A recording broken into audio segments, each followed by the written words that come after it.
I convey our thanks to Dr. Subramanian Swamy, who has kindly spared his valuable time for us in this evening. Now, we are going to start our this evening program. Requesting Mr. Shailen Basu and Srimati Shobita Basu to come forward for national song. He is the former Pracharak of Rashtriya Swayamsevak Sangh. He is the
Dr. Subramanian Swamy, Sri Jagdish Shetty, Sri Dilip Banerjee, and the media representatives, our honorable dignitaries, VHS members, and all of you present here. On behalf of Virat Hindustan Sangam, Bengal unit, I welcome you all. Virat Hindustan Sangam, or VHS, has been founded on 14 September 2014 by Dr. Subramanian Swamy. The 5 dimensions of a Virat Hindustan to usher in a national renaissance are rediscovering the identity of an Indian, projecting the correct Indian history, promoting Sanskrit as a linked language. So, under Dr. Swamy's guidance, the VHS Bengal unit states that we would certainly retrieve our lost glory.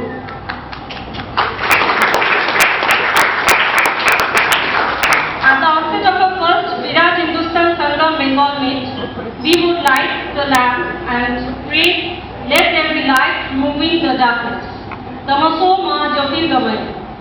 I would invite our Honorable National Convener Dr. Subramanian Swamy, who has been sacrificing and fighting all through his life with the sole aim of building a corruption-free Hindustan. I would also like to invite Sri Jagdish Shetty ji, who is the National Coordinator of Virat Hindustan Sangam.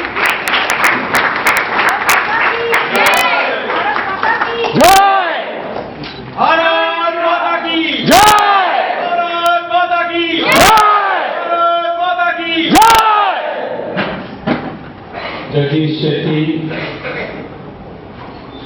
Sri Ghosh,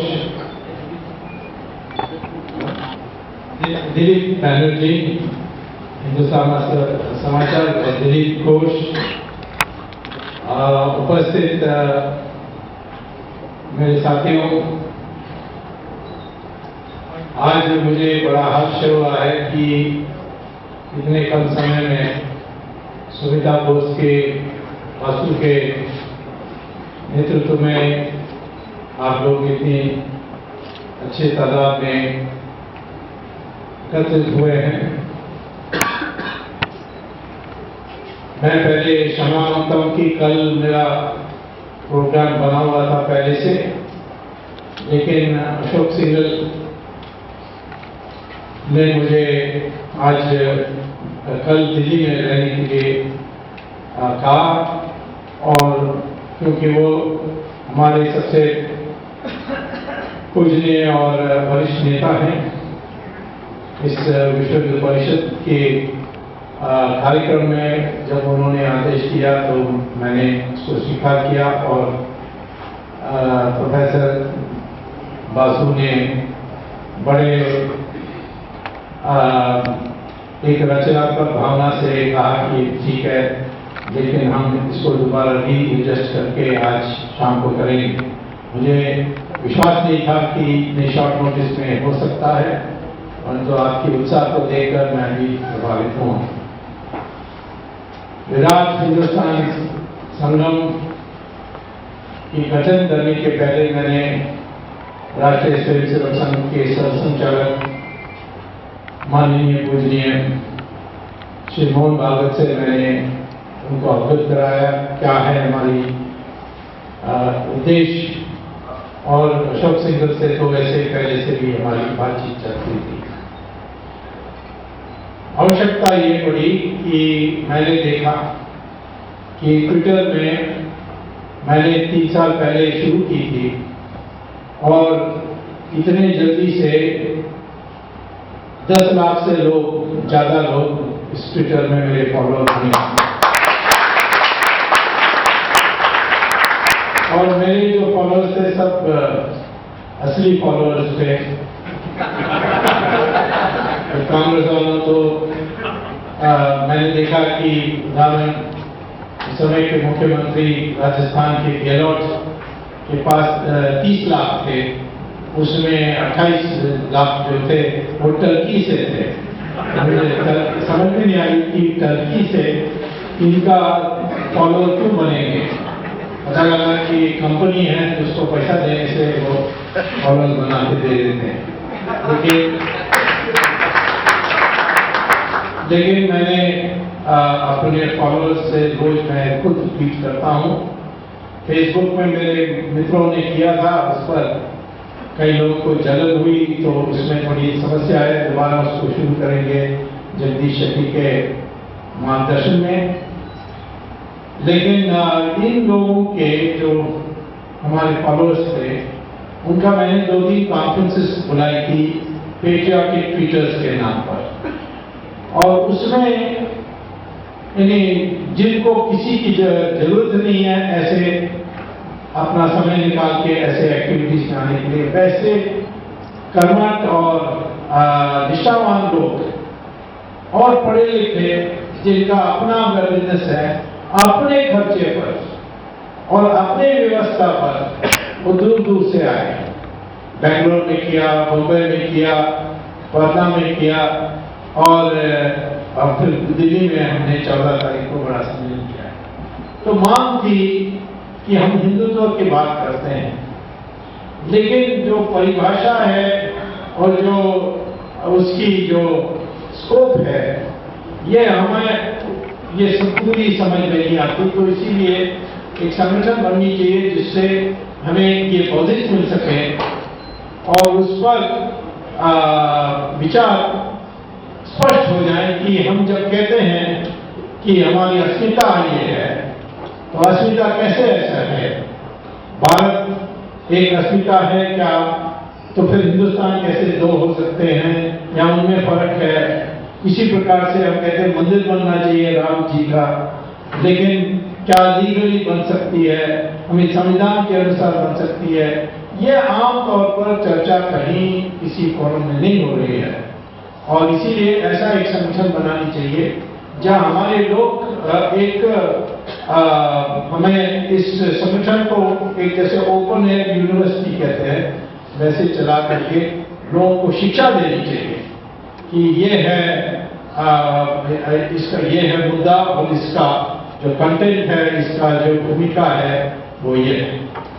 तो हमने 5 ऐसे विषयों को निकाला जो देश में पुनरुत्थान लाने के लिए एक सहायक बने। और वो पांचों हमने यहाँ अभी आपके सामने ही लिखी हुई है, इस पोस्टर जो लगी है। और उसमें 5 में पहला, अस्मिता हमारी क्या है, क्योंकि कई सालों के लिए हमें स्वतंत्र पाने के बाद जवाहरलाल नेहरू उनके सहयोगी बुद्धिजीवियों ने ये कहा कि हमारी जो देश है ये नई देश है, पहले कभी एक नहीं था। हम लोग हिंदू धर्म पर बंधे हुए थे, परंतु एक राजनीतिक तौर पर पहली बार और प्रशासनिक रूप में पहली बार अंग्रेजों ने बनाई थी।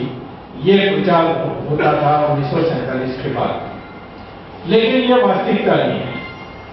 ये हमारी देश तो इतनी प्राचीन है कि दुनिया में जो भी हमें पुकारते थे वो कभी तमिलनाडु के नाम पर नहीं पुकारते थे या उत्तर प्रदेश के नाम पर नहीं पुकारते थे, लेकिन उसको हमारे देश की जो नाम है उस पर पुकारते थे।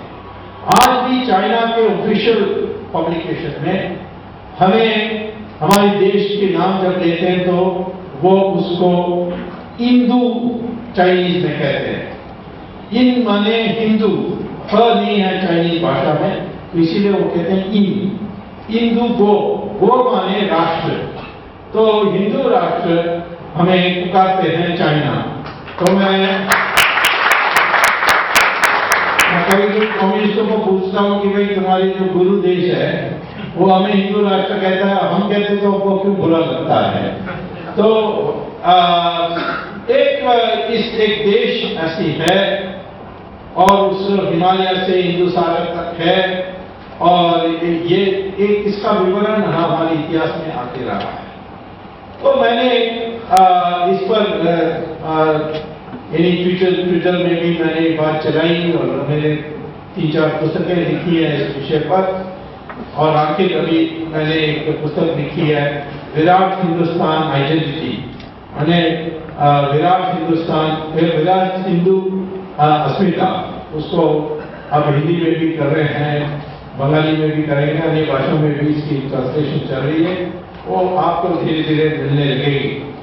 लेकिन कॉन्स्टिट्यूशन लिखा है कि इंडिया दैट इज भारत, और हम अपने को क्या कहें, भारतीय कहें या हम अपने को हिंदू कहें या अपने को हिंदुस्तान कहें, इसमें एक उलझन आमतौर पर हमारे पढ़े लिखे लोगों में है।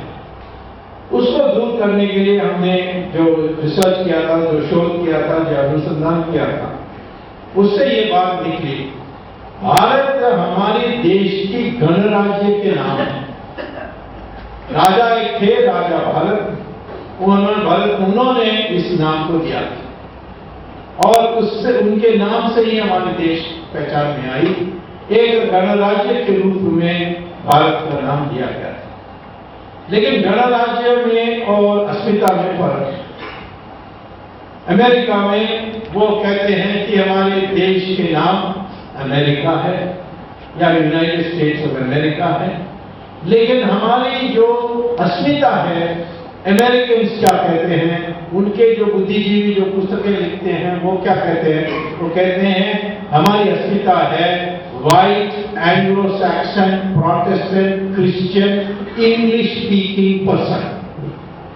अब जब हम उनसे कहते हैं ये कैसा हो सकता है, जब तुम्हारे देश में अफ्रीका से लोग आए हुए हैं, तुम्हारे देश में चाइनीज हैं, तुम्हारे देश में जापानीज हैं, तुम्हारे देश में हिंदुस्तानी बहुत हैं, और ये कोई व्हाइट भी नहीं है, प्रोटेस्टेंट भी नहीं है और एंग्लो सैक्सन भी नहीं है, तो उनका क्या होगा, वो आपके देश के नहीं है।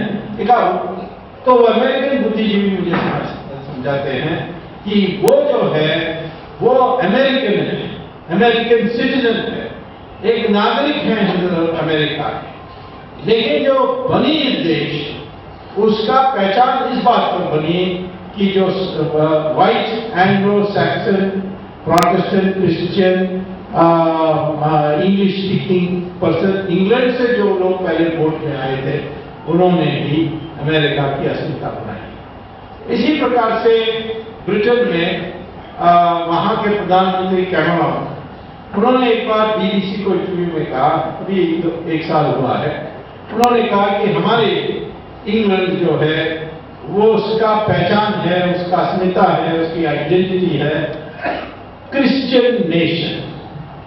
तो बीबीसी ने कहा कि वो यहाँ तो यहूदी भी हैं या मुस्लिम भी हैं या हिंदू भी है, तो ये कैसे कर सकते हैं? तो कहा वो सब नागरिक, लेकिन जो देश बनी थी और जो इसकी अतीत काल से जो पहचान है वो है क्रिश्चियन नेशन। तो इसको हम क्रिश्चियन नेशन की अस्मिता मानेंगे, ऐसा वो कहते हैं। हमारे देश के लिए मैंने इस आधार पर और जो सर्वमान्य परिभाषा है अस्मिता का, तो जब मैंने शोध किया तो मैंने ये इस राय पर पहुंचा कि हमारे देश की अस्मिता हिंदुस्तानी है, यानी हर व्यक्ति का हिंदुस्तानी है या देश की पहचान हिंदुस्तान है। तो हिंदू और हिंदुस्तान में क्या फर्क है? तो मैंने सोचा कि इसमें थोड़ा विस्तार करके जितने लोगों को साथ जोड़ सकते हैं उनके लिए हम एक कल्पना बनाएं और उसी को अस्मिता कहें। हम सिर्फ हिंदू हमारे देश की अस्मिता है ये कहने में मैं समझता हूं कि उपयुक्त नहीं है। तो फिर इन बाकी लोगों को कैसे जोड़ सकते हैं?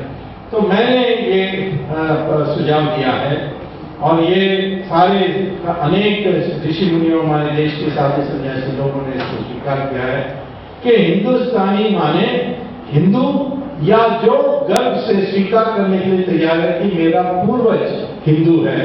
ये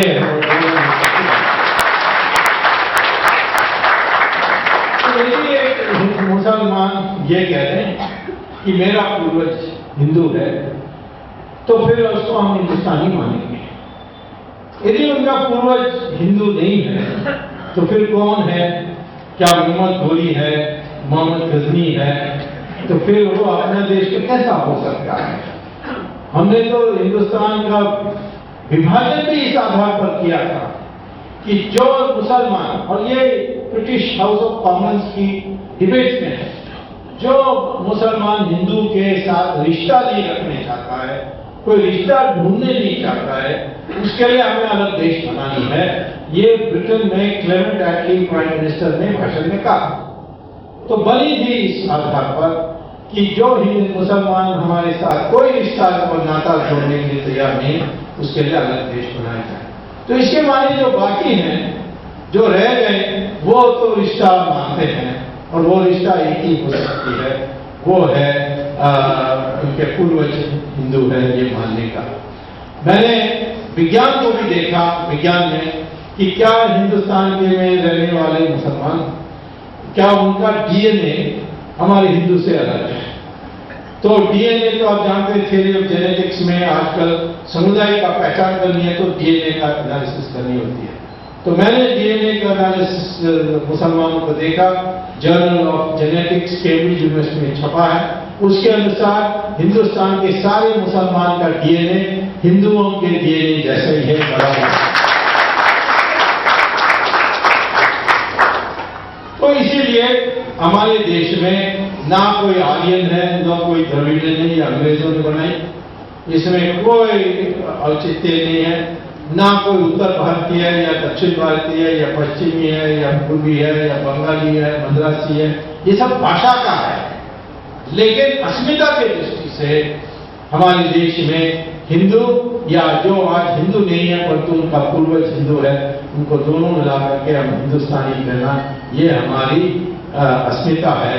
इस अस्मिता को लेकर हम आगे बढ़ने चाहते हैं और इसीलिए मैं तो तैयार हूँ डिबेट के लिए। कोई मेरे साथ डिबेट में आता ही नहीं है, सब पीछे मुझे गाली देते हैं और सामने कोई इसमें डिबेट करने के लिए तैयार नहीं है।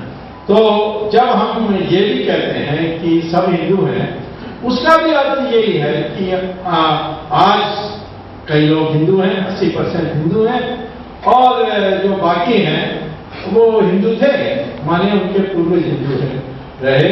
इसीलिए ये हिंदू शब्द भी उपयोग की जा सकती है, परंतु ज्यादा ये हिंदुस्तान की शब्द उपयुक्त होगा। तो इसीलिए ये उसकी पहचान होनी चाहिए। दूसरा है कि हमारे हिंदुस्तानी जो है वो नवीन हिंदुस्तानी होगा तो वो विराट होना चाहिए। विराट है वो कि जो आपस में, हमारे आपस के बीच में हम लोग व्यवहार करते समय, विवाद करते समय, चर्चा करते समय हम शांतिपूर्ण ढंग से चर्चा करेंगे। इसको हमारे प्राचीन काल में हम शास्त्रार्थ कहते थे।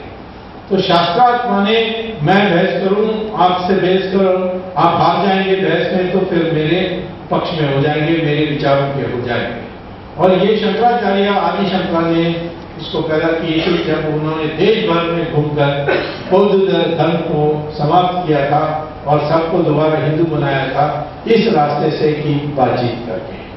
तो ये हमारी तरीका है। लेकिन हमारे साथ कोई छेड़छाड़ करेगा तो हम उसका ऐसा मुंह तोड़ जवाब देंगे कि वो तो कभी आगे उठ नहीं सकता, जिसको हम विराट कहते हैं।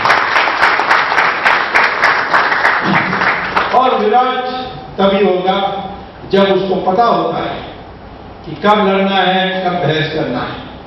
हमारे देश में स्वामी चिन्मयानंद कहते थे कि ज्यादातर हमारे लोग अर्जुना की जो बीमारी है उसमें गिरते हैं। मैंने कहा कौन सा है अर्जुना में बीमारी? से अर्जुना महायुद्ध के लिए सेना खड़ी है मैदान में, दोनों तरफ, वो ये बीच में बैठकर कहता है कि मैं कैसे लड़ूं, उनके मेरे भाई को कैसे मारूं, मेरे रिश्तेदारों को कैसे मारूं, ये क्यों मार के मुझे क्या मिलने वाला है। ये जो उलझन है हिंदू के दिमाग में, वो कृष्ण भगवान ने उसको हटाया। भगवद गीता के प्रवचन से उन्होंने इसको हटाया। आखिर में अर्जुना ने भी कहा कि सारा भ्रम दूर हो गया, अब मैं शस्त्र उठाने के लिए तैयार हूं। लेकिन ये विराट पुरुष जो है वो कभी इसमें संदेह नहीं करेगा। जब लड़ने की समय आएगी तो लड़ने के लिए तैयार, जब शांतिपूर्ण तरीके से बहस करके बातों को मनवाना है तब वहां हम मनवा सकते हैं। तो कैसे कैसे ये हमारे ग्रंथों से पता लगता है। अब देखिए रामायण में जब बाली और सुग्रीव की लड़ाई हो गई थी और रामचंद्र जी ने देखा कि सुग्रीव कमजोर पड़ता है, लेकिन सुग्रीव की दोस्ती जरूरी थी क्योंकि बाली ने रावण के साथ उसने संधि कर ली थी और अपना सेना सारा रावण को सुपुर्द करने के लिए उन्होंने फैसला कर दिया था। और राम जी वहां बैठे हैं किष्किंधा में, सीता के लिए जाना है और उनके पास सेना नहीं है और सेना के लिए बाली दे सकते हैं परंतु बाली देने वाले नहीं क्योंकि उनकी संधि रावण से है। तो उन्होंने उस समय फैसला किया कि ये बाली को वध करके सुग्रीव को राजा बनाना है। लेकिन वो क्या सीधा तो नहीं लड़ सकते थे। तो उन्होंने क्या कहा, उन्होंने सुग्रीव को कहा कि तुम्हें राज चाहिए तो चुनौती दो बाली से। तो दोनों की लड़ाई हुई थी। उसमें रामचंद्र जी ने कहा मैं पीछे पेड़ के पीछे खड़े होकर मैं तीर चलाऊंगा तो तुम्हें चिंता नहीं करनी है। और तो चला नहीं सके राम जी क्योंकि वो दोनों बंदर एक जैसा लगे दूसरे, तो उन्होंने पहचान नहीं कर सके। तो बाली ने सुग्रीव को खूब पीटा और उसके बाद सुग्रीव आकर रोए राम के पास, आपने मुझे धोखा दे दिया, मेरी पिटाई हो गई, आपने कभी बीच में नहीं आए। उन्होंने कहा मेरी गलती थी क्योंकि मैं दूर से दो बंदर में फर्क नहीं देख सकता हूँ, तो इसलिए अगले बार जब आप चुनौती देंगे आप माला पहन के जाओ और मैं फिर मुझे समझ में आ जाएगी कौन बाली है कौन सुग्रीव। तो अगले बार भी उन्होंने पेड़ के पीछे छिपकर और बाली को तीर चलाई और बाली की वध हुआ। और बाली के वध होने के होते होते उसकी सांस थी उस समय, उसने राम को कहा ए क्षत्रिय पुत्र, तो उन्हें कायरता से प्राइड एक गर्व उन्होंने पैदा की। वो धीरे धीरे आगे बढ़ते गए। एक जमाने में तो हम सोचते थे अंग्रेजों ने हमारे ऊपर कृपा की राज करके, नहीं तो हम आपस में मारते रहते अपने को और एक सभ्य समाज नहीं चला सकते। वो धीरे धीरे वो हिंदी भावना गई, वो पूरी अभी नहीं गई क्योंकि जवाहरलाल नेहरू बीच में आ गए और वो तो हर प्रकार से अंग्रेज थे और इसीलिए हमने वही उन्हीं की पुस्तकों को अभी भी चलाई। हम लोग बांटे गए दुनिया भर के झूठ के कारण।